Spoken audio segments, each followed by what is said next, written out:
I've never done a jump, by the way. I like hard enduro and I like what I call aggressive dual sport, but this is completely new to me. We're going to hit this small jump. The objective to the jump is to make it to the downside. So we don't want to roll over the top. We want to have enough speed that we land nice and smooth on the landing. Yeah. So how do we do that? Number one, we hit it with enough speed to get air. Number two, we want to control our body English to get the bike to land correctly. We don't want to land on the rear wheel too far back, too far on the front wheel. We want to land kind of both wheels at the same time on the landing. The way we do this is we move our head forwards in front of the handlebars and allow the bike to have the natural arc. Can I do this? Yeah. All right. It's small, so it should be fine. To me, it's big. Anyway, you going to go first or should I?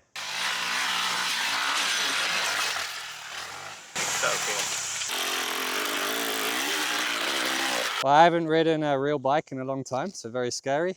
I haven't ridden this bike in a very long time. Well, the first obstacle was to clear it. You managed to do that. Oh, really? It did look like you said, you scared yourself. It looked like you hit it a bit too fast. At the speed you went and the acceleration you gave on the takeoff, you landed like a bit rear wheel heavy. Looked like you didn't have as much control on the landing. So the aim would be to get a bit further forward. You need to move your body position in the air so your head's coming forward, and that allows the front wheel to come down a bit more. And as you're taking off, make sure your head stays in line with the handlebars, if not a little bit in front. These two-strokes don't have any engine braking, or not much.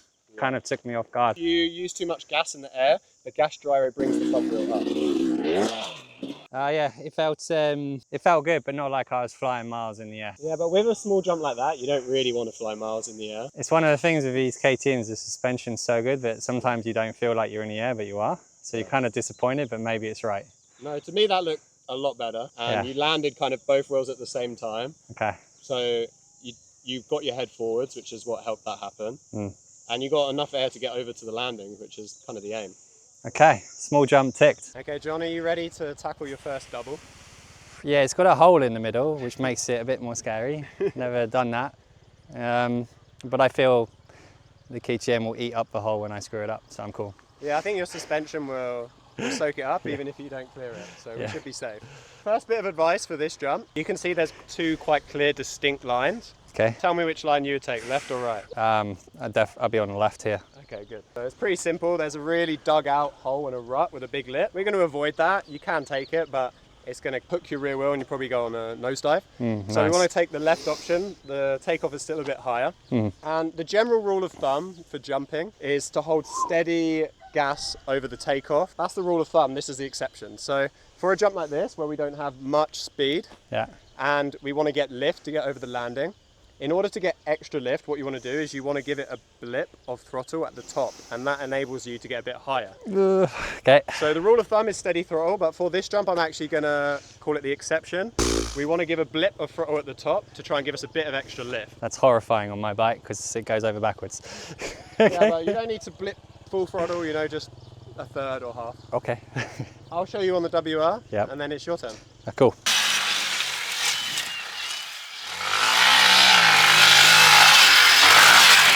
So as I taught you on the last jump, remember, head forwards and throttle off as you're in the air.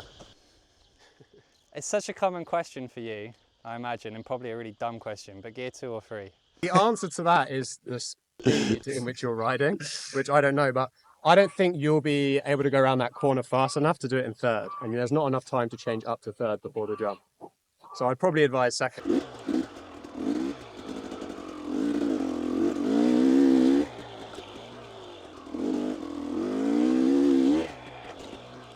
How's that? Yeah, I always surprise myself with how good I am. I was pleasantly surprised, considering that's probably your first jump with a gap in the middle. It really is my first ever, I'll call it a real jump, yeah. And you downsided it perfectly. Yeah, Not too far, not too short. It's astonishing. I'd say I'm always surprised how good a teacher I am. So what would you do different then? Is there anything? Yeah, I think because you were nervous about the jump, you were taking the corner very hesitantly. Yeah. You still had enough speed to do the jump because you're on a fast bike. Yeah. But I would definitely attack the corner more, and then it doesn't require as much effort for the jump. I'll do one more time, but with a bit more aggression. And we'll call that one a tick. Yeah. Like with that one, you even de-weighted the foot pegs. I even noticed your feet came off a little bit, allowed the bike to go a bit higher. Yeah, 100%. That That's was some expert moves. on purpose. Yeah. Nah, it feels so good. It's a lot of fun. It's an amazing feeling to get in the air like that.